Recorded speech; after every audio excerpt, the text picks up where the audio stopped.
Sa dami ng pitong binuksan, iniligaw lang ng mga gagawin na pagtanungan. Pinagsara ang pagkakataon dati pero ngayon, pag-asa nakikita ko muli dahil doon. Sa pangalan narinig, Panginoon, ang dahilan kung bakit yung tao sa ibaba ngayon tinitingalan ng marami.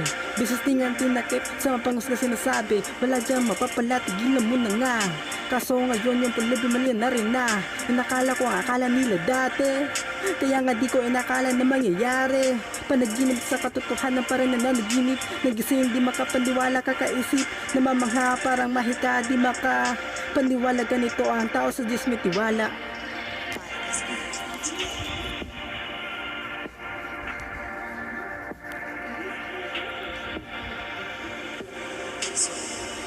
Pinatunayan mo sa kanila na totoo ka at di maritin sa may gawa.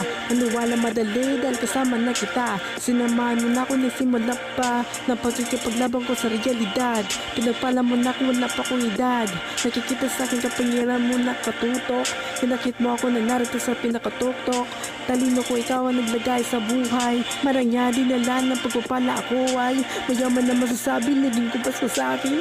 Nagbigay daan na mantikan maligaw and pinagpala mo ko kaya naging mayaman. Pinaulan mo ng bigay yung umaapaw. Kaya pamumuhay ko masagana sa kahirapan malayo dahil pinagpala mo ko araw-araw.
Hello mga guys, shoutout sa mga nakapag-subscribe sa akin at nakapag-follow, at sa mga hindi pa nakapag-follow at subscribe dyan, mag-subscribe ka na para makapag-follow ka nang ma-shoutout rin kita. Thanks for watching.